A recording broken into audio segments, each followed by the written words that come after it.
సతీ సహగమనాల పేరట స్త్రీని అణిచివేస్తుంటే, వయసులో పెద్దగా ఉన్న వ్యక్తులకు డబ్బులకు అమ్మేస్తూ ఉంటే, చనిపోయిన తర్వాత వాడి శవంతో పాటే ఈ యవనస్తురాల్ని కూడా అణిచి చంపేస్తూ ఉంటే, అలాంటి స్త్రీలు భారతదేశంలో అణిచివేయకూడదని చెప్పి రాజా రామ్మోహన్ రాయ్ గారితో కలిసి పోరాడిన విలియం కేరీ ఇదే బైబిల్ పట్టుకున్న క్రైస్తవుడు, దేశానికి సేవకుడు. దేవునికి స్తోత్రం కలుగునుగాక. ఇలా చెబుతూ పోతే రేపు తెల్లవారే వరకు చెప్పే లిస్ట్ ఉంది ఇక్కడ. దేశానికి సేవ చేశాడు క్రైస్తవుడి బైబిల్ పట్టుకొని. యూదుల వలె ప్రవర్తించలేదు.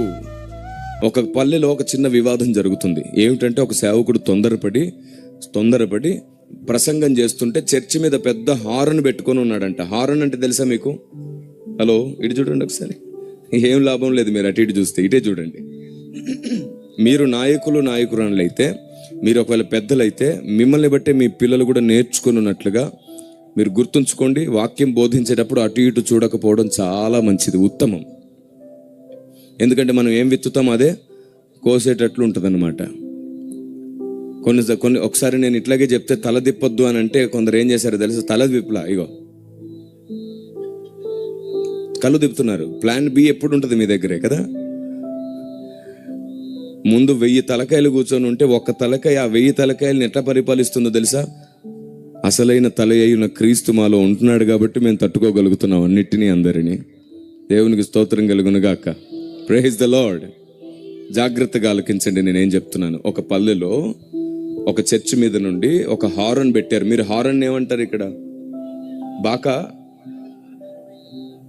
హారనేనా? మంచిది, సరిపోయింది.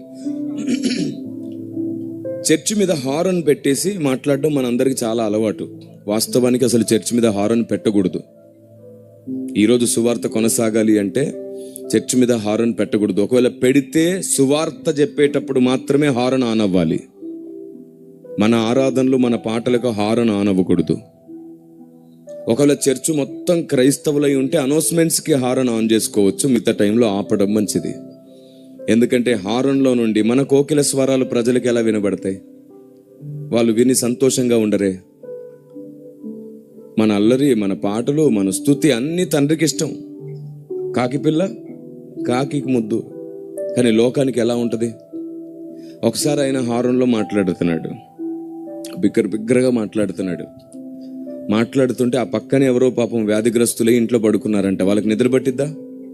ఎక్కడో చిన్న పిల్లోని హాస్పిటల్ నుంచి తీసుకొచ్చారనమాట. అప్పుడే పుట్టిన పిల్లోని తీసుకొచ్చారు. ఓ వారం రోజుల బిడ్డ. వాడు నిద్రపోతాడా? వాళ్ళు బతిమాలుకున్నా సరే మనం హారన్ ఆపం. ఇలా లోకానికి ఎన్నోసార్లు అడ్డంకులుగా ఉంటాం. ఒక ఊర్లో 4 చర్చిలు ఉన్నాయంటే ఇంకా ఆ ఊరు పరిస్థితి అంతే సంగతులు. ఆదివారం వస్తే సాయంత్రం దాకా మోగుతూనే ఉంటది. కొన్ని చర్చెస్లో మహాప్రార్థనా పరులు అలా ఆకాశం నుంచి దిగి ఊడిపడ్డ వాళ్ళు ఏం చేస్తారంటే 4 గంటలకు తెల్లవారుజామున హారన్ పెట్టేస్తారు. ఏడుపు హారంలో. నీ కన్నీళ్ళు, నీ దుఃఖం దేవుడు చూచుగాక, ప్రజలకు ఎందుకు నాయన? ప్రజలకెందుకు? వాళ్ళు ఏమంటారు తెలుసా? ఏంటండి ఈ ఏడుపులు పొద్దున ఈ క్రైస్తవులు అంటున్నారు. నీది మంచి మనస్సే, కానీ నీ ఆలోచన మంచిది కాదు. జాన్ నాక్స్ ప్రజలకు వినబడేటట్లు ఏడవల, దేవునికి వినబడేటట్లు ఏడిచాడు. జాన్ నాక్స్ కన్నీళ్లు గార్చి ఏడిస్తే ఒక స్కాట్లాండ్ దేశమే కదలింపబడింది. దేవునికి స్తోత్రం కలుగునుగాక. ఆమేన్. ప్రజలకు వినబడేటట్లు అన్ని చేయక్కర్లేదు, సువార్త ప్రజలకు వినబడితే చాలు. 3 గంటలకు 4 గంటలకు హారన్ పెట్టేసి ఏడి చేస్తూ ఉంటాం మనం దాంట్లో. నిజమే, మనం ప్రజల కోసం కన్నీళ్లు గార్చకుండా ఉండలేం, ప్రజల కోసం ఏడుస్తాం. కానీ అది వారికి అపార్థం అవుతుంది. ఎందుకంటే భారతదేశానికి ప్రొద్దున ఏడుపులు వినడం ఇష్టం లేదు, శుభప్రదమైన మాటలు వినడం ఇష్టం, దీవెనకరమైన మాటలు వినడం ఇష్టం. చుట్టూ ఉన్న పరిస్థితిని పట్టించుకోం మనం. మన పనిదో మనం చేస్తుంటాం. గుడ్డెద్దు చేళ్ళలో పడ్డట్టు అంటారే, అలా చేయడం ద్వారానే 100 మందిని రక్షించి 1000 మందికి శత్రువులు అయ్యారు. ఈ రోజుకి ప్రతి గ్రామంలో చర్చికి స్థలం అంటే దండం పెడుతున్నారు. గుడికి స్థలం అంటే ఇస్తున్నారా లేదా? ఇస్తున్నారా, ఇవ్వట్లేదా? మరి చర్చికి అనగానే ఎందుకు కొంటానంటే అమ్మట్లేదు ఎందుకు? అల్లరి ఎక్కువ అవుతుందండి. ఫస్ట్ వాళ్ళు అంటారు అంతే, క్రైస్తవులు ఇల్లు అనగానే మీరు ప్రార్థనలు ఏం పెట్టుకోరు కదా అంటారు. చూడండి, ఎందుకు? సౌండ్ ఎక్కువ చేస్తారని. ఎందుకు ఇంత నాయిస్ వచ్చింది? ఎందుకు సెన్స్ లేకుండా పోయింది? కారణం ఏమిటి? ఆత్మదేవుడు అల్లరికి కర్త కాదు కదా, మనం ఎందుకు అల్లరి అనే పేరు తెచ్చుకున్నాం?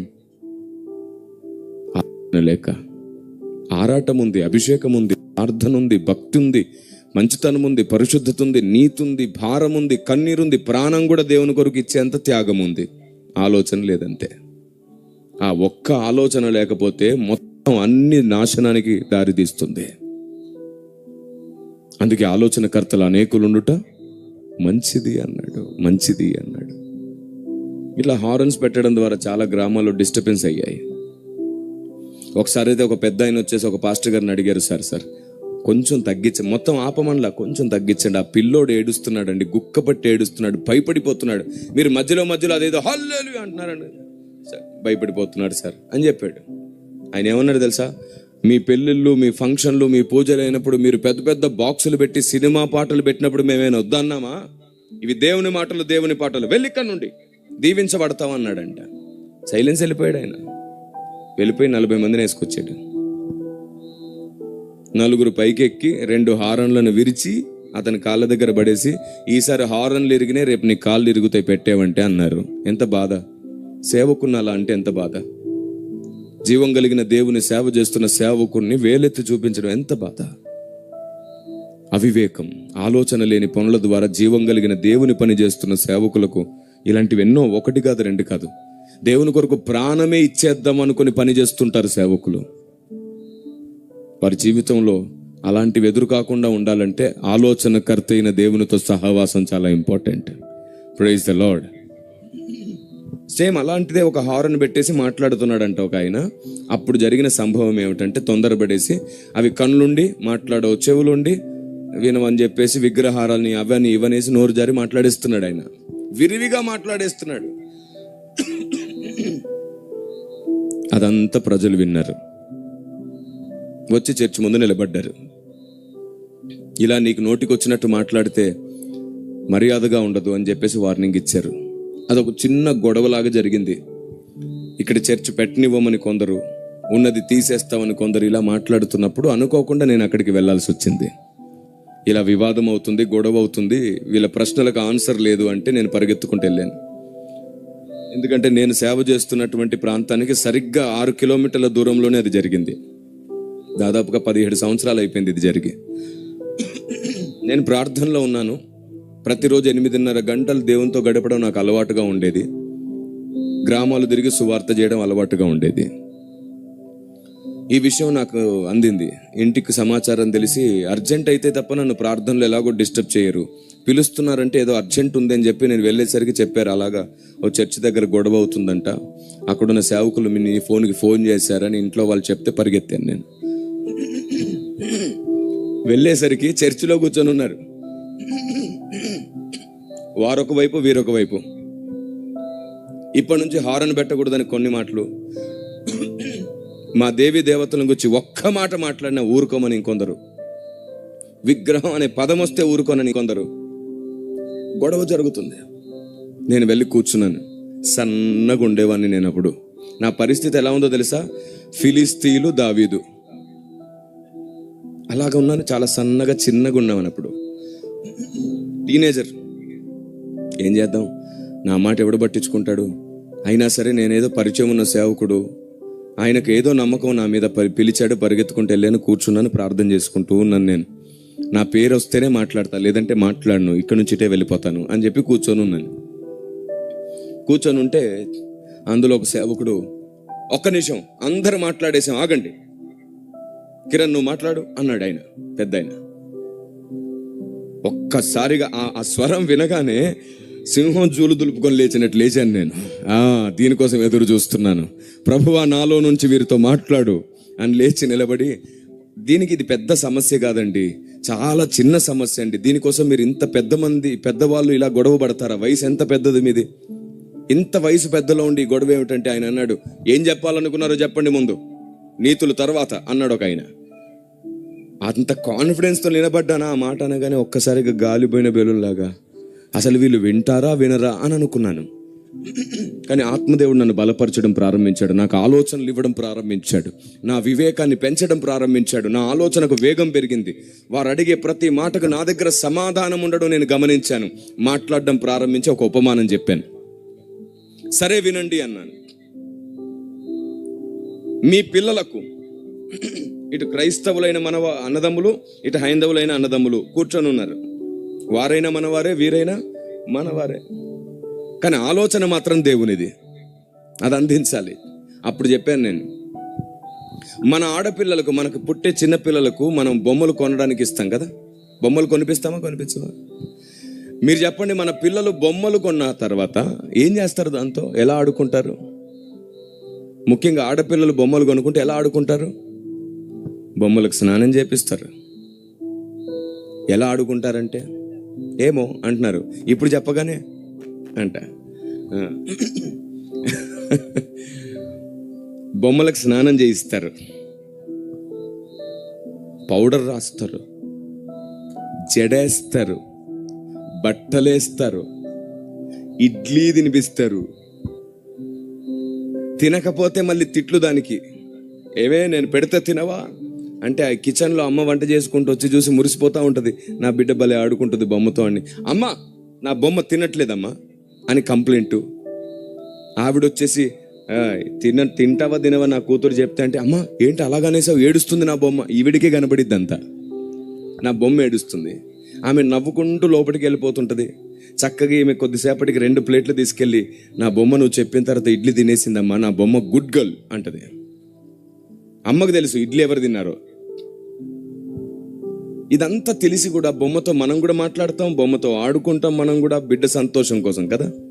ఎప్పుడైనా సరే నీ బిడ్డ బొమ్మకు స్నానం చేయించినప్పుడు, బొమ్మకు పౌడర్ వేసినప్పుడు, బొమ్మకు బట్టలు వేసినప్పుడు, బొమ్మతో మాట్లాడుతున్నప్పుడు, నిన్ను కూడా పిలిచినప్పుడు, నువ్వు ఎప్పుడైనా చిచ్చి ఇంత పిచ్చిది పుట్టింది ఏంటో, నాకు బొమ్మలు మాట్లాడతాయా, బొమ్మలు వింటాయా, అసలు బొమ్మలతో మాట్లాడడం ఏమిటి, నా కూతురు పిచ్చిదే పుట్టింది అని ఎప్పుడైనా ఏ తల్లి అయినా సరే కూతుర్ని తిట్టిందా? ఏ తండ్రి అయినా సరే బాధపడతాడా? ఎందుకు మాట్లాడని బొమ్మలతో మన పిల్లలు ఆడుకున్న రోజును కూడా ఎందుకు మనం బాధపడలేదంటే, మనకు తెలుసు నా పిల్లలు ఇంకా పసిపిల్లలుగానే ఉన్నారు. వారు పెరిగి పెద్ద అయిన తర్వాత వివేకం వచ్చినప్పుడు బొమ్మల్ని వదిలిపెట్టి మనుషులతో కలిసి బ్రతుకుతారు. అలాగే అలాగే అలాగే భక్తి జీవితంలో కానీ, మానవ జీవితంలో కానీ మారు మనసు లేని వారు ఇంకా పసిపిల్లలే అని గుర్తించండి. వారికి తెలిసి వచ్చిన రోజున వారు కూడా బొమ్మను విడిచిపెడతారు. సత్యముతో ఆరాధించే రోజు వస్తుంది, ఆత్మతో ఆరాధించే రోజు వస్తుంది. ఆలోచన కలిగిన రోజే ఆలోచన కర్త అయిన దేవుడు వారికి అర్థమవుతాడు. దేవునికి స్తోత్రం కలుగునుగాక. మరి మన సొంత పిల్లల్ని అర్థం చేసుకున్నట్టు మిగతా అందరిని అర్థం చేసుకోవాలా లేదా? యూదుడికి ఉండదా బుద్ధి? యూదుడు ఎవరిని అర్థం చేసుకోడు. ఇప్పుడు చెప్పు, నువ్వు యూదుడవా, క్రైస్తవుడవా? ఎంత దౌర్భాగ్యులమండి మనం. ఇంత మహాద్భాగ్యాన్ని, ఇంత జ్ఞానాన్ని చేతిలో పట్టుకొని అందరికి అపార్థం అయిపోతున్నాం. ఎంత దౌర్భాగ్యం ఇది. ఆలోచన లేక. మన బంధువులు మనల్ని పెళ్లిలకు, చావులకు, ఫంక్షన్లకు పిలుస్తుంటే నేను యేసుప్రభుని నమ్ముకున్నా, నేను రాను అంటారంట కొందరు. దాన్ని బట్టి చాలా మంది ద్వేషంతో క్రీస్తుని తెలుసుకోవడం మానేశారు. అసలు క్రీస్తు గురించి వింటేనే కదా అది ఏది సత్యమో ఏదో కాదో తెలిసేది. వినడం కాదు, వారి హృదయాన్ని మూసుకున్నారు. వారు కఠిన చిత్తులైపోయారు. ఎవరి వల్ల? మన వల్లే కదా. మిమ్మల్ని బట్టి నా నామం అన్యజనులలో దూషింపబడుతుంది. మహాప్రార్థన వీరులై ఉండొచ్చు, నోట్లో జ్ఞానం లేకపోతే ఎలాగా? అందుకే పెద్దలు అన్నారు, నోరు మంచిదైతే ఊరు మంచిది. నేను చేశాను సేవ ప్రారంభంలో ఇలాంటి మిస్టేక్స్ నా ద్వారా కూడా జరిగాయి. హారన్ పెట్టేసామని చర్చ్ మీద పెద్దగా పెట్టేసి సువార్త పాటలన్నీ పెట్టేసామని, అందులో వింటారులే, విని మారు మనసు పొందుతారులే అని. మారు మనసు పొందడం కాదు, ద్వేషం పెరిగింది వాళ్ళకి నా మీద. నాకు రిక్వెస్ట్ పంపించేవాళ్ళు కొంచెం సౌండ్ తగ్గించమని. నేనేం చేశాను, తగ్గించేవాడిని. కొద్దిసేపటికి బయటగా వాళ్ళకి వాళ్ళ పని వాళ్ళు చేసుకుంటుంటే వినబడట్లేదేమని మళ్ళీ పెంచేవాడిని. తర్వాత వాళ్ళు అన్నారు, బ్రదర్ అనవసరంగా మీ చర్చి దగ్గర మా ఆఫీస్ పెట్టుకున్నాం అనిపిస్తుంది బ్రదర్ అన్నారు. అప్పుడు చాలా బాధ అయింది నాకు. అయ్యో ఇంత మాట ఎందుకు అనిపించుకున్నాను నేను. ఆ రోజు ఆలోచించాను, ఉపవాసం ఉండి ప్రార్థించాను. దేవుడు స్పృహ కలిగించాడు, తప్పేమిటో అర్థమయ్యేటట్టు చేశాడు. ఆ రోజు నుంచి అందరికీ చెప్పడం ప్రారంభించాను నేను. కాబట్టి మెయిన్ లైన్ చర్చెస్ అందరూ కూడా, హారన్స్ పెట్టే వాళ్ళందరూ కూడా దయచేసి గుర్తుంచుకోండి, సువార్త చెప్పే ఉద్దేశం ఉంటేనే హారన్ ఆన్ అవ్వాలి. మీకు తెలుసా, నేను ఆ తర్వాత ఏం చేశాను, శనివారం మాత్రమే సాయంత్రం 7 గంటలకు హారన్ ఆన్ చేసేవాడిని. ఊర్లో ఉన్నటువంటి ఎంతమంది ఉన్నారో అంతమందిని కూడా నేను క్షమాపణ అడిగాను. హారన్లో దగ్గరలో ఉన్న వాళ్ళకు కూడా అడిగాను, నేను ఇట్లాగా ప్రార్థన చేసి పాట పెట్టినప్పుడు మీకు దేవుడి గురించి చెప్దామని అదంతా చేశాను, కానీ బాధ పెట్టాలని కాదు, ఇక మీదట అలా చెయ్యను, కానీ శనివారం తప్పకుండా మీకు దేవుని గురించి చెప్తాను. 7 నుంచి 8 సాయంత్రం మీరందరూ మీ పొలం పనులు చేసుకొని వచ్చేసి మీ ఇళ్లలో కూర్చొని వినండి అన్నాను. ఆ రోజు నుండి సరిగ్గా 7 గంటలకు హారన్ ఆన్ చేస్తే వాళ్ళు వచ్చి బయట కూర్చునే వాళ్ళు అక్కడ రొట్టెలు చేసుకుంటుంటారనమాట. పెద్ద పెద్ద రొట్టెలు చేసుకుని చేతిలో పట్టుకొని తింటుంటూ ఉంటారు చాలా చోట్ల పల్లెల్లో. కర్ణాటక, మహారాష్ట్ర అలాంటి ప్రాంతాల్లో జొన్న రొట్టెలు ఎక్కువ తింటుంటారు. వాళ్ళు వచ్చి చక్కగా బయట కూర్చొని తింటూ వినేవాళ్ళు. అలాగూ నేను 360 మందికి ఒక్క సంవత్సరంలో బాప్తిస్మం ఇచ్చాను. నేను 360 మంది. Praise the lord. ఆ ఆలోచన సరిగ్గా ఉంటేనే దేవుని పని సరిగ్గా జరుగుతుంది. ఆవేశం ఉంటే ఎప్పుడు దేవుని పని జరగదు. అందుకే నేను మిమ్మల్ని బ్రతిమాలుకుంటున్నాను, మీ చర్చెస్లో మీకు తెలిసిన చర్చెస్ మీద ఉంటే వారికి ఇది అర్థమయ్యేటట్టు చెప్పండి దయచేసి. వద్దు, మన ఆరాధనలు లోపట మారు మనసు పొందిన వ్యక్తికి వినిపించాల్సినవి, మారు మనసు పొందినటువంటి వాడు చేయాల్సినవి బయటికి వినబడక్కర్లేదు.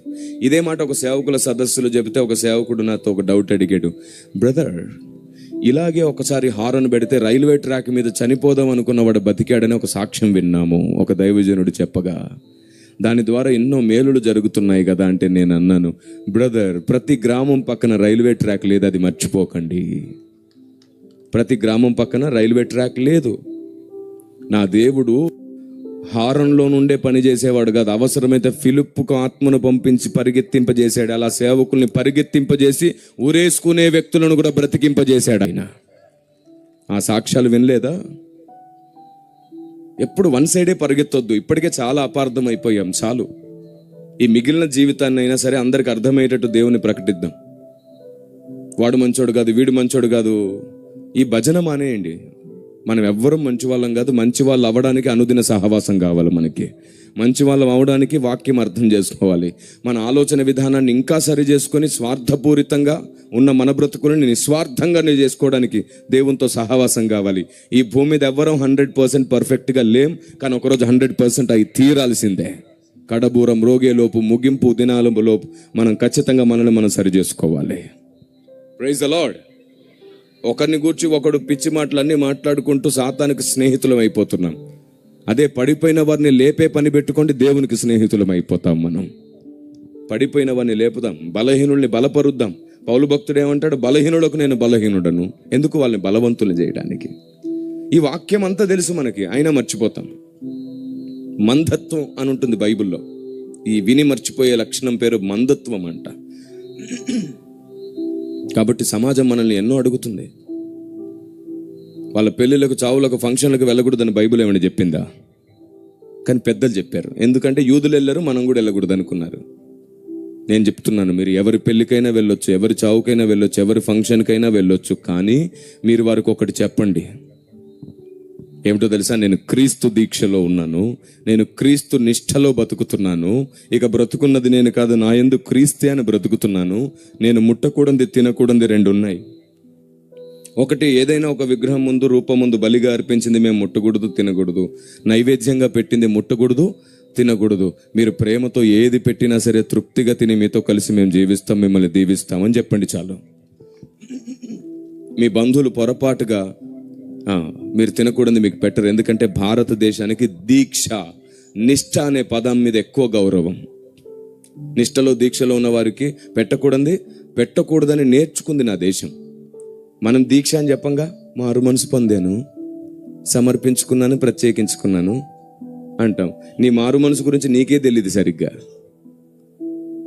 మారు మనసు, సమర్పణ, ప్రత్యేకత అనే సబ్జెక్టు గురించే పూర్తి అవగాహన లేని వాళ్ళు ఎందరో. అర్థమయ్యే పదం చెప్తే వివాదాలు ఉండవు. మళ్ళీ దీనికి ఆ పదం మనది కాదు, ఈ పదం మనది కాదు అంట. అసలు నువ్వే దేవుని మనిషివి కాదేమో, అందుకే గొడవలు పెడుతున్నావు అందరిలో.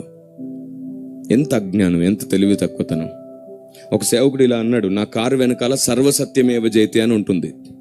నా కార్ల వెనకాల మ్యాక్సిమం సర్వసత్యమేవ జయతే అని పెడతాను. ఎన్నుంటే అన్ని కార్లు ఖచ్చితంగా సర్వసత్యమేవ జయతే పెట్టడం అలవాటు.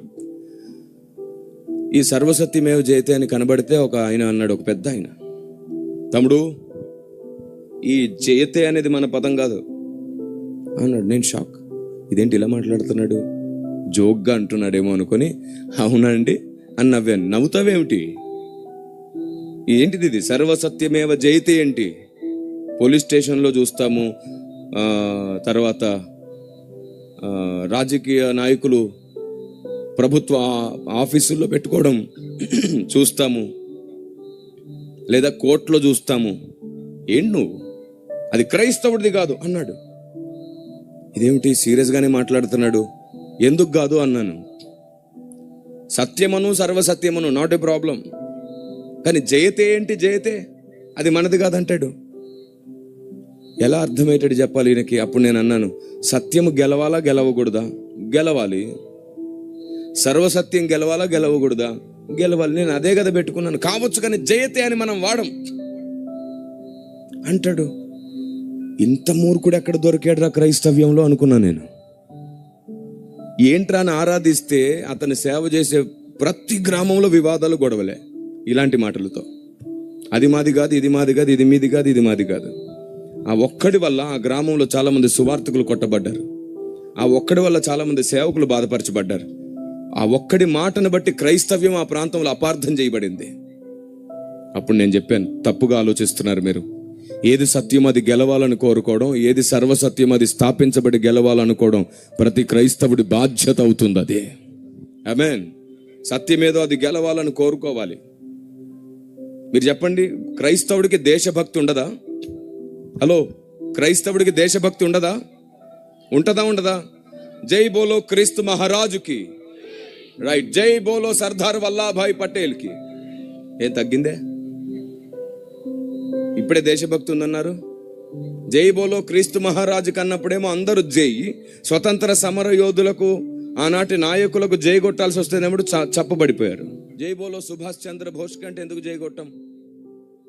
ఇది కూడా నేర్చుకున్నారు తప్పుగా, వంకరగా. ఏమిటి, మనుషులకు జై కొట్టడమే పాపం. మళ్ళీ యూదుడే.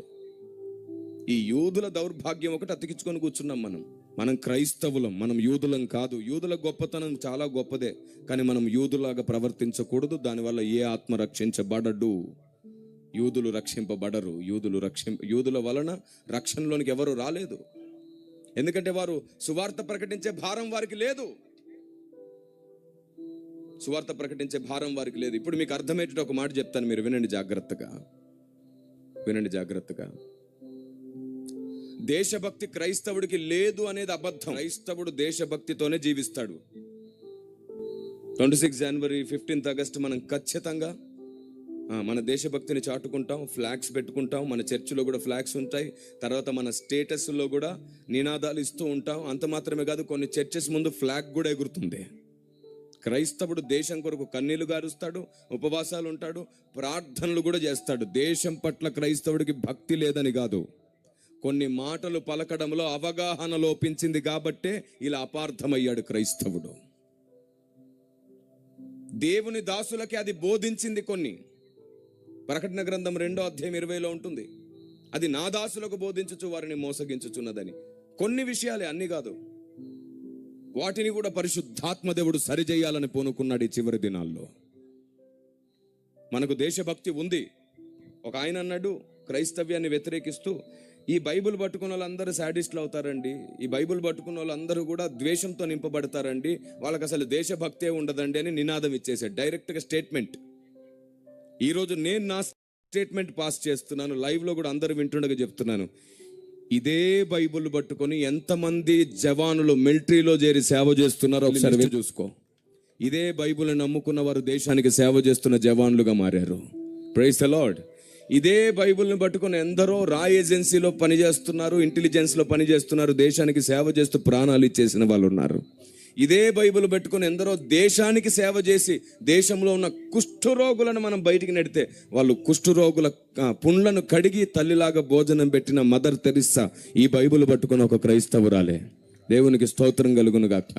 స్త్రీని గౌరవించాలి అని చెప్పి బోర్డు మీద పెద్ద పెద్ద అక్షరాలతో రాసి, బస్సుల్లో సీట్ల వెనకాల కూడా రాసి, ఎక్కడెక్కడో గోడల మీద రాసిన మనం వృద్ధాశ్రమాలను పుట్టించుకున్నామే. తల్లులను ప్రేమిస్తున్నామనే పేరుతో తల్లిని బయటికి నెట్టేస్తే, ఇదిగో ఈ బైబిల్ పట్టుకున్న క్రైస్తవులే వృద్ధాశ్రమాలు పెట్టి ఎందరినో పోషించారు, కాపాడుకున్నారు.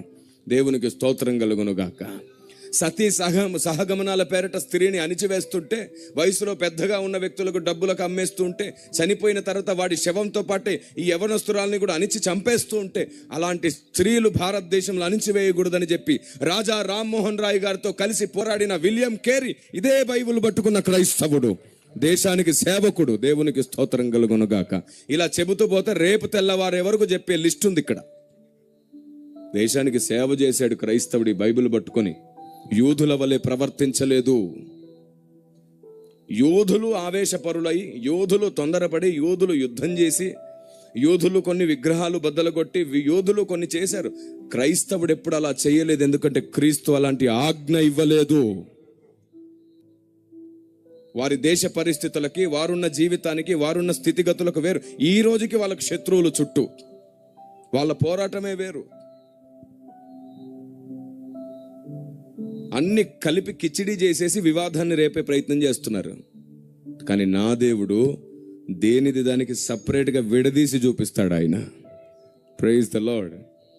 ఆమేన్. నా దేవుడు ఎంత మంచివాడంటే, ఆయన్ని ద్వేషించేవాడిని కూడా అవమానించాడు నా ప్రభు. ఆయన గురించి తప్పుగా మాట్లాడేవాడిని కూడా, రా నా సేవ చేయి, నేను నిన్ను పిలుస్తున్నానని సౌలును పిలిచాడు ఆ రోజు. హింసకుడు దూషకుడిని కూడా పిలిచాడు. ఆమేన్. ఈ రోజు కూడా క్రీస్తుని, బైబిల్ని, క్రైస్తవుల్ని దూషిస్తున్న వారిని కూడా నా ప్రభు ఇంకా ప్రేమిస్తున్నాడు. నేను చెప్తున్నాను, ఏ నోటితో దూషిస్తున్నావో ఆ నేటితో ఆయన సేవ చేసే రోజు వస్తుంది ఖచ్చితంగా. ఆమేన్. అలాంటి ఒక రోజు రావాలంటే ఇక్కడున్న క్రైస్తవులు దూషించడం మానాలి ఫస్ట్. వాళ్ళు రెచ్చగొట్టడం, మనం రెచ్చిపోవడం మానేయాలి. వాళ్ళు రెచ్చగొడతారు, మనం రెచ్చిపోవద్దు. మనం కౌంటర్స్ ఇవ్వద్దు, మనం కౌన్సిలింగ్ ఇస్తే చాలు. ఆమేన్. మనది కౌంటర్స్ వద్దు, కౌన్సిలింగ్ ఇస్తే చాలు. ఉంటుంది. మనమందరం కూడా ఉప్పు కారం తింటున్నాం కాబట్టి ఆ మాత్రం ఉంటుంది. కోపం ఉండదని కాదు. మీకు తెలుసా, క్రైస్తవులను దేవుడు సైలెన్స్గా ఉండు బాబు అని అన్నాడు కాబట్టి ఇలా ఉన్నాం. లేకపోతే మనం ఏమైనా చేయగలిగిన దేవుని పిల్లలం, మనం ఏదైనా చేయగలం. ఎందుకు సైలెన్స్గా ఉన్నాం? ఒకటే కారణం, నా దేవునికి నచ్చినట్లు బ్రతకాలి కాబట్టి సైలెన్స్గా ఉన్నాం. దేవునికి స్తోత్రం కలుగును గాక. Praise the lord. మొన్న ఒక్కడు హతసాక్షి అయ్యాడన్న ఒక్క మాట వింటే రాష్ట్రమంతా అట్టుడిగిపోలేదు. చేయాలనుకుంటే ఏదైనా చేయగలం. ఏం చెయ్యొద్దు అని గ్రంథం చెప్పింది కాబట్టి ఇన్ని సంవత్సరాల పాటు ప్రేమ మాత్రమే చూపిస్తున్నాం. ఎప్పటికీ ప్రేమే చూపిస్తాం. దేవునికి స్తోత్రం కలుగును గాక. Praise the Lord. ఆమేన్. ఇలా చెబుతూ పోతుంటే చాలా పెద్ద విషయం అండి. బైబిల్ పట్టుకున్న తర్వాతే చాలా జీవితాల్లో మార్పులు వచ్చినాయి. మీరు చెప్పండి, ఇప్పటివరకు ఏ మతం ద్వారా కానీ, ఏ కులం ద్వారా కానీ, ఏ రాజకీయ పార్టీ ద్వారా కానీ, ఏ సేవా సంస్థ ద్వారా కానీ, పోలీస్ వ్యవస్థ ద్వారా కూడా దొంగలు, వ్యభిచారులు, నరహంతకులు, శాడిస్టులు, ప్యాకాటగాళ్ళు, మంత్రగాళ్ళు తమ జీవితాలు పూర్తిగా మార్చుకున్న దాఖలాలు లేవు. కానీ బైబిల్ పట్టుకున్న ఎందరో దొంగలు మారారు, వ్యభిచారులు మారారు, నరహంతకులు మారారు, శాడిస్టులు మారారు, ప్యాకాటగాళ్ళు మారారు. తమ బ్రతుకులను మార్చుకొని జీవిస్తున్నారు. డ్రగ్స్కి అడిక్ట్ అయిన వారు కూడా మారిపోయి తమ సాక్ష్యాలు వినిపిస్తున్నారు. ఆమేన్. బైబిల్ పట్టుకుని బ్రతుకులు మార్చిన గ్రంథాలు కోకొల్లలు. మీకు ఎంతమందికి స్టువర్ట్పురం తెలుసు? బాపట్ల దగ్గర. తాతల నాటి నుండి దొంగతనమునే వృత్తిగా చేసుకున్న వారు ఈరోజు చూడండి సువార్తపురం అయిపోయింది. అది బాధ్యత కలిగి నమ్మకంగా ఉద్యోగాల్లో ఉన్నారు వారందరూ. ఎవరి జీవితాన్నైనా సరే ప్రేమతో, న్యాయంతో మార్చగలిగిన దేవుడు నా దేవుడు. నేను మళ్ళీ చెప్తున్నాను, మతము దేవునికి లేదు, కులము దేవునికి లేదు. క్రైస్తవుడు మతాన్ని ప్రకటించొద్దు, ఆచారాలు సాంప్రదాయాలు ప్రకటించొద్దు. క్రైస్తవుడు దేవుణ్ణి, దేవుని ప్రేమను, దేవుని న్యాయాన్ని ప్రకటించండి. ఆయన మాత్రమే ఎందుకు దేవుడు నిరూపించి ప్రకటించండి చాలు. మిగతాది ఆత్మదేవుడు కార్యం చేసుకుంటాడు. Praise the lord. ఒకసారి ఏం జరిగిందో తెలుసా? నన్ను ఒక చోట ఒక పూజారి గారు, నేను ట్రైన్లో ప్రయాణం చేస్తుంటే ఒక పూజారి గారు కూర్చొని ఉన్నారు. అంత ఆయన పూజారి అని నాకు తెలీదు. కూర్చొని ఉన్నాడు. కొద్దిసేపటికి నేను పక్కనున్న వ్యక్తికి సువార్త చేస్తుంటే, హలో బ్రదర్, ఆపండి మాకు తెలుసు బాగా అన్నాడు. ఏమిటి అని అన్నాను. ఆయన నా పక్కకు వచ్చేసి, నేను కొన్ని ప్రశ్నలు అడుగుతాను, నాకు సమాధానం చెప్పు అని అన్నాడు. సరే అడగండి సార్ అన్నాను. ఆ రోజు ఆయన కొన్ని ప్రశ్నలు అడిగితే నేను ఆయనకు ఒకటి ఓపికతో సమాధానం చెప్తున్నాడు. అందరి ముందు నన్ను అవమానించి మాట్లాడే ప్రయత్నం చేస్తున్నాడు. నేను నెమ్మదిగా చెప్తున్నాను. అది దాదాపుగా 2009 సంవత్సరం అనుకుంటా, నాకు ఇప్పటికీ జ్ఞాపకం ఉంది. ఆ రోజు ఆయన ఒకటి నా ముందు మాట్లాడుతున్నాడు. నేను ఆయనకు వివరణ ఇస్తున్నాను, ఆయనకు దేవుని గురించి చెప్పడానికి ప్రయత్నిస్తున్నాను. ఆయన ఆ రోజు ఏమన్నాడు తెలుసా?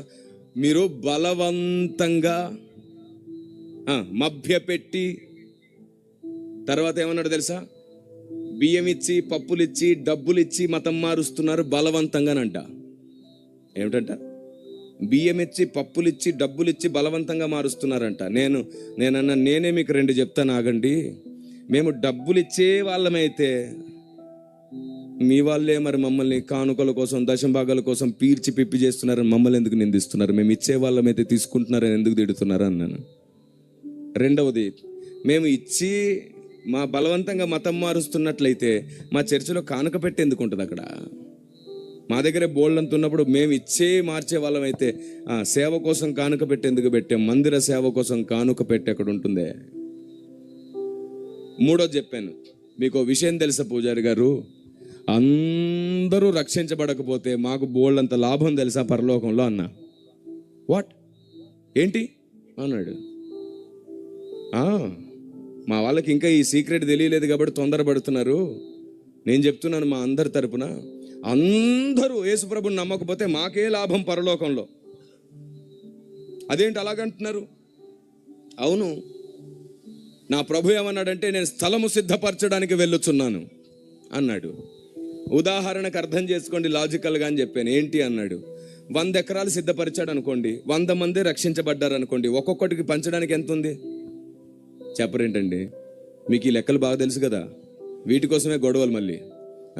పరలోకంలో 100 ఎకరాలు సిద్ధపాటు, 100 మంది రక్షణ, ఒక్కొక్కడికి ఎంత వచ్చింది? రైట్. ఇప్పుడు 50 మంది రక్షించబడ్డారు, ఒక్కొక్కడికి ఎంత వచ్చింది? 10 మంది రక్షించబడ్డారు, ఒక్కొక్కడికి ఎంత వచ్చింది? ఇప్పుడు చెప్పండి పూజారి గారు, జనాభా తగ్గితే మాకు అక్కడ లాభమా, పెరిగితే లాభమా అన్నాను. తగ్గితేనే లాభం. లోపట స్వార్థం ఉందండి మాకు. వస్తే పంచుకుంటాం, లేదంటే ఉంచుకుంటాం, ఏ గొడవ లేదు. వస్తే దేవుని స్వాస్థ్యం అందరితో పంచుకుంటాం, లేకపోతే మేమే ఉంచుకుంటాం. లోన ఈ స్వార్థం ఉంది, అందరూ రక్షించబడకపోతే బాగుండని. కానీ సువార్త ప్రకటించకపోతే మాకు శ్రమ, సువార్త ప్రకటించకపోతే ఆయన మనసులో చోటు ఉండదు, సువార్త ప్రకటించకపోతే మేము బ్రతకలేము, మేము పొందిన మేలు మీకు చెప్పకుండా మేము నిద్రించలేము. కాబట్టి సువార్త ప్రకటిస్తూనే ఉన్నాం, ఆయన అర్థమయ్యేటట్లు చెబుతూనే ఉన్నాం, ఆయన కొరకు సమస్తాన్ని నష్టపోయి చెప్తున్నాం సువార్త. ఇప్పుడు చెప్పండి, బలవంతంగా సువార్త చేస్తున్నామా? వస్తే పంచుతాం బాబు దేవుని స్వాస్థ్యం, లేదంటే మేమే ఉంచుకుంటాం, నష్టం ఏమీ లేదు. తొందరపడి ఏసే దేవుడు అని మీరు నమ్మకపోతే ఇంకా మంచిది. తొందరపడి నమ్మకండి, బలవంతం ఏమీ లేదు. ఆలోచించండి, మేము చెప్పేది నిజమో కాదో, సత్యమో కాదో, అన్ని రకాలుగా ఆలోచించి పరిశీలించి అప్పుడు నమ్మండి. రండి, అప్పుడు ప్రపంచం ఎదురొచ్చినా సరే మీరే నిలబడి జవాబు చెప్తారు. దేవునికి స్తోత్రం కలుగును గాక. మనం అలా చెప్పాం కదా, వెంటనే లోపలికి నేతి లేని బీరకాయలు సంచులో నింపుకొని ఏంటండి లాభం? ఏంటి లాభం? వద్దు. వివేకంగా పనిచేద్దాం, తెలివిగా పనిచేద్దాం, ఆత్మదేవుని ఆలోచనతో పనిచేద్దాం, మనస్సాక్షిని దేవుని వాక్యంతో జతపరిచి పనిచేద్దాం, పౌరం అంటే నిష్కాపట్య మనసుతో పనిచేద్దాం. దేవునికి స్తోత్రం కలుగును గాక. నేను మళ్ళీ చెప్తున్నాను, తొందరపడి సమాధానాలు ఇవ్వకండి, ఏది పడితే అది మాట్లాడకండి, ఎలా పడితే అలా చెప్పకండి. సువార్థికులకు నష్టం. కెమెరా ముందు నిలబడి ఎవరైనా ఏమైనా మాట్లాడుకుంటారు, కానీ వీధుల్లో తిరిగి సేవ చేసి ప్రాణాలు ఇస్తున్న వారికి నష్టం జరుగుతుంది. అలా జరగకుండా ఉండాలంటే క్రైస్తవ్యం అంతా ఒకసారి ఆలోచించాలి. ఈరోజు తర్వాత అయినా యూదుల్లాగా ఆలోచించకుండా పౌలు చెప్పిన క్రైస్తవుల్లాగా ఆలోచించండి. అప్పుడు పౌలు వలె మనం అందరి వారం అవుతాం, అందరి వాడైన దేవుని ప్రకటించగలుగుతాం మనం. దేవునికి స్తోత్రం కలుగును గాక. ఆమేన్. ఇక ఫైనల్గా చెప్తున్నాను, సువార్తకు వెళ్ళినప్పుడు యేసే దేవుడు అని అరవడం సువార్త కాదు, ఆయన నమ్మకపోతే నరకమే అని చెప్పడం సువార్త కాదు, ఆయన మాత్రమే ఎందుకు దేవుడో చెప్పాలి, అది సువార్త ఈ చివరి రోజుల్లో. దేవునికి స్తోత్రం కలుగును గాక. ఒకనాటి కాలం వేరు. నరకముందంటే నిజమేనా బాబు అని ఆలోచించేవారు. పాపముంది అంటే నిజమా కాదని పరీక్షించుకునేవారు. ఈరోజు నరకముందంటే నువ్వే పోతావు నరకానికి, నేనెందుకు వస్తానంటున్నారు. నువ్వేమైనా పోయి చూసొచ్చావా అని అడుగుతున్నారు. పాపముందంటే నువ్వు పాపవి, నీ ఇంట్లో వాళ్ళు పాపి, నన్నెందుకు పాప అంటున్నావు అంటున్నారు. తిరగబడే కాలం వచ్చింది. ప్రజలు అవిధేయులైపోయారంట. సత్యమునకు చెవినివ్వని తరం అంట ఇది. ఎలా మాట్లాడితే అర్థం చేసుకుంటారో తెలుసుకో. ఎందుకో తెలుసా? ధర్మ విరోధమైన ఆత్మ ప్రతి వ్యక్తి ఆలోచనలో ఇమిడ్చబడి ఉన్నాడు. ధర్మ విరోధమైన ఆత్మ ప్రతి ఒక్కడి ఆలోచనలో ఇమిడ్చబడి ఉన్నాడు. నువ్వు ఒకటి చెప్తే వాడికి ఇంకొకటి అర్థమయ్యేలాగుంది. ఇలాంటప్పుడు నువ్వు చెప్పాల్సింది సరిగ్గా చెబితే ధర్మ విరోధమైన ఆత్మ బంధించబడుతుంది అక్కడ. ఆమేన్. సత్యము సరిగ్గా అర్థమయ్యేటట్టు చెప్దాం. సత్యమే వాడిని స్వతంత్రుని చేస్తుంది. ధర్మ విరోధమైన ఆత్మ అపార్థాలను పుట్టించే ఆత్మ. ఎంత మంచి మాట్లాడినా చెడుగా చూపించే ఆత్మ అది. అందుకే నచ్చింది మాట్లాడొద్దు. వీళ్ళు అడుగుతున్నారు కదా, మీరు మా ప్రసాదం ఎందుకు తినరు అంటే, మనలో చాలా మంది సేవకులు ఏం చెప్తున్నారు తెలుసా? మీరు మా దగ్గరకు వచ్చినప్పుడు ఏదైనా ఒక రూపం ముందు పెట్టిస్తున్నామా? మేము మీ దగ్గరకు వచ్చినప్పుడు కూడా ఏ రూపం ముందు పెట్టి ఇవ్వకండి అని ఒక ఆయన. మీ గ్రంథంలో ఒకవేళ రాసుందా, మా గ్రంథంలో రాసి లేదు అని ఇంకొక ఆయన. ఇలా రకరకాలుగా చెప్పి వాళ్ళని ఇంకా కన్ఫ్యూజ్ చేస్తున్నారు. ఏమండి, మా గ్రంథంలో తినొద్దని ఉంది, మీ గ్రంథంలో పెట్టాలని ఉందా అంటే, అరే ఎక్కడికో తీసుకెళ్ళిపోతున్నారు. ఒక్క మాటలో పోయేదాన్ని వివాదం ఎక్కడికో లాక్కెళ్ళిపోతున్నారు. వద్దు. మనకు నచ్చింది, మనకు బాగానే సరిగా అనిపించింది మాట్లాడొద్దు. ఒకరోజు ఇలాంటి పరిస్థితే నాకు వచ్చేసి, నా కాలర్ పట్టుకొని ఒక సువార్తకు ఒక గ్రామానికి వెళ్ళినప్పుడు 16 సంవత్సరాల క్రితం నన్ను ఒక గుడి దగ్గరికి లాక్కొని వెళ్ళిపోయి అడిగాడు ఒక ఆయన. ప్రేమ ప్రేమ అని దేవుని ప్రేమ గురించి మాట్లాడుతున్నాను అన్నావు. మేము ప్రేమగా పెడితే తినడం చేత కదా మీ క్రైస్తవుల కంటే. అప్పటికే మధ్యాహ్నం 3:30 అవుతుంది. నేను వెళ్ళిందేమో కొండల ప్రాంతం. అక్కడ టీ తప్ప ఏమీ దొరకట్లేదు. నేను అన్నాను, చాలా ఆకలితో ఉన్నాను పెద్ద ఆయన, ఏం పెడతావు పెట్టమని. పక్కనే ఉన్న గుడిలోకి వెళ్ళి ఇంత కొబ్బరి ముక్క తీసుకొచ్చి నా చేతిలో పెట్టాడు. చెయ్యి గడగడ గడగడ వనకడం ప్రారంభించింది. ఎందుకంటే వాక్యం నాకు జ్ఞాపకం వస్తుంది. ఆత్మదేవుడు ఏమనుకుంటాడో అని భయం వేస్తుంది. నా చేతుల్లో ఉంది అది. కళ్ళు మూసుకొని ప్రార్థన చేస్తుంటే గట్టిగా అరిశాడు, దీనికి ప్రార్థన అన్నాడు. కాదండి, మీకేం చెప్పాలో దేవుడిని అడుగుతున్నాను అన్నాను. అబ్బా, నీ దేవుడు నాకేం చెప్పాలో చెప్తాడా అన్నాడు. చెప్తాడండి ఆయన మాట్లాడే దేవుడు. ఏం చెప్పాడు ఏమిటి అన్నాడు. ఎక్కడ ప్రార్థన చేయనిచ్చావు అరిసేవగా అన్నాను. అంత మాట్లాడుతుండగానే ఆత్మదేవుడు ఆలోచన ఇచ్చాడు. చెప్పాను, మీ మతంలో చాలా మంది మాలలు వేసుకొని గొప్పగా భక్తి చేసే అన్నదమ్ములు ఉన్నారు. చెప్పులు లేకుండా భక్తి చేస్తారు, కుటుంబానికి దూరంగా ఉండి భక్తి చేస్తారు, ఎంతో ఖచ్చితంగా భక్తి చేస్తారు కదా. ప్రేమతో పెడతానన్నావు కదా, వారినే నీ ఇంటికి పిలిచి ప్రేమతో ఓ నాటుకోడి పులుసు పెడితే తింటారా అని అడిగా. తినరు అన్నాడు. ఎందుకు అన్నాను. భారతదేశంలో బట్టి ఆ మాత్రం తెలీదా అన్నాడు. తెలుసు కానీ నాకు తెలియంది ఏదైనా మీరు చెప్తారని అడుగుతున్నాను, చెప్పండి అన్నాను. ఎవరైనా నిష్టలో ఉంటే, దీక్షలో ఉంటే తినకూడనివి కొన్ని ఉంటాయి. పెడితే పెట్టిన వాడికి శాపం, వాడి పిల్లలకి శాపం. తింటే తిన్నవాడి దీక్ష పాడైపోతుంది. మొదటి నుంచి చేసుకురావాలన్నాడు. 21 రోజు 41 రోజు ఒకటి దీక్షలో ఉంటేనే పెట్టకూడదు పెడితే శాపం అన్నావు, తినకూడదు తింటే దీక్ష పోతుందన్నావు. అయితే క్రైస్తవుడు తన జీవితకాలం మొత్తం బాప్తిజం తీసుకొని దీక్షలో బతుకుతున్నాడు. బాప్తిజం తీసుకొని జీవితకాలం నిష్టలో బతుకుతున్నాడు. మేము కూడా ముట్టకూడనివి తినకూడనివి, మా నిష్టకు దీక్షకు 2 అడ్డు. బలిగా అర్పించింది కానీ, నైవేద్యంగా పెట్టింది కానీ తినద్దు. అది యేసు ప్రభు బొమ్మ ముందు పెట్టిన, సిలువ ముందు పెట్టిన మాకు విరుద్ధమే, మాకు నిషిద్ధమే. దించే దేవుడు ఆత్మ అయి ఉన్నాడు. నేను ఆత్మతో సత్యముతో ఆయన ఆరాధిస్తాను. ఆయన ఎక్కడో 4 గోడల మధ్యలో ఆగిపోడు. నా గుండె గుడిలోకి వచ్చే దేవుడు ఆయన. దేవునికి స్తోత్రం కలుగును గాక. Praise the lord. ఆ రోజు ఆయన సంతోషించాడు ఆ మాట విని. బాబు, నువ్వు దీక్షలో ఉన్నావన్నది నిజమైతే నీ దీక్షను కూడా నేను పాడు చేయను, మా పెద్దలు ఎవరి దీక్షలు పాడు చేయకూడదని నేర్పించాడు అన్నాడు. ఆ రోజు అనిపించింది, ఎంత గొప్ప దేశంలో పుట్టారు నేను. అర్థమయ్యేటట్లు చెబితే గుండెల్లో పెట్టుకొని చూసే దేశం ఇది. కొందరు అపార్థం చేసే వాళ్ళు ఉంటారు, వాళ్ళ అజ్ఞానం అది. కానీ నువ్వైనా అర్థమయ్యేటట్లు చేస్తే ఆ అజ్ఞానుల వెనకాలన్న అమాయకులందరూ సత్యం నమ్ముతారు కదా. మూర్ఖునికి జవాబు చెప్పకు, మూర్ఖుడు అడిగిన ప్రశ్నకు జవాబు చెప్పు. అమాయకులు అనేకులు సత్యం తెలుసుకుంటారు. దేవునికి స్తోత్రం కలుగును గాక. ఇన్నాళ్ళు నేను చేస్తూ వచ్చింది అదే. అందుకే అంత సహనంగా, ఓపికగా, ప్రేమగా మాట్లాడుతున్నాను నేను. మీరందరూ మూర్ఖులకు జవాబు చెప్తున్నారు. వాడేమో మళ్ళీ మీకు కౌంటర్, మీరేమో వాడికి కౌంటర్. వేరే పని లేదు, ఇంకా కౌంటర్లు ఇచ్చుకుంటానే కూర్చుంటారా? ఆత్మని రక్షించే పని పెట్టుకోవాలి. వాళ్ళు ప్రశ్న అడగడం చాలా మంచిది, వాళ్ళు మనల్ని ఆవేశపడేటట్టు చేయడం చాలా మంచిది, వాళ్ళు రెచ్చగొట్టడం మంచిది, కానీ మనం రెచ్చిపోవడం మంచిది కాదు. వాళ్ళు ప్రశ్నించినప్పుడు జవాబును సాత్వికంతో చెప్పడం మంచిది. నేను మళ్ళీ చెప్తున్నాను, కౌంటర్ వేసిన వాడికి జవాబు చెప్పకు, ప్రశ్న ఆడి కోపంగా రెచ్చగొట్టేవాడికి జవాబు చెప్పకు, వాడి ప్రశ్నకు జవాబు చెప్పు. వెనుకున్న వాళ్ళు తెలుసుకునేటట్టు ఆత్మదేవుడు చేస్తాడు. ఆమేన్. ఎదురాడు వాడు కూడా మారు మనసు పొందాలనుకుంటున్నాడంట నా దేవుడు. ఆమేన్. ఇది చాలా ఇంపార్టెంట్. ఆ రోజు ఏం జరిగిందో తెలుసా? నేను ఆ మాట చెప్పినాక ఆయన నా చేతిలో ఉన్న కొబ్బరి ముక్క తీసేసుకున్నాడు, జోబులో వేసేసుకున్నాడు. అన్నాడు, నీ దీక్ష కూడా నేను పాడు చేయను బాబు అన్నాడు. తర్వాత నేను దేవుని గురించి 4 మాటలు చెప్పాను. దేవుడు ఒక్కడే అనే విషయాన్ని నిరూపించి మాట్లాడాను. మీరు చెప్పండి, ఒక చిన్న లాజిక్ చెప్తాను, మీరు మీ స్నేహితులతో ఎప్పుడైనా పంచుకోవచ్చు. ఎప్పుడైనా మీ కాలుకు దెబ్బ తగిలితే మీ నోటి నుండి వచ్చే మొదటి మాట ఏమిటి? అమ్మ. ఎప్పుడైనా దెబ్బ తగిలితే అమ్మలారా అన్నారా? ఏ పాపం? అమ్మలారా అని ఎందుకనలేదు? ఎందుకంటే అమ్మ ఒక్కతే. అమ్మ అని ఒక్కదాన్నే పిలుస్తాం. అలాగే మొక్కుకునేటప్పుడు దేవతలారా దీవించండి అని రాసుకోవడం మన వాళ్ళకు అలవాటే, గాని కష్టం వస్తే దేవుడా కాపాడని ఒక్కరినే పిలుస్తారు. ఎందుకంటే అమ్మ ఒక్కతే, దేవుడు ఒక్కడే. దేవునికి స్తోత్రం కలుగును గాక. ఆమేన్.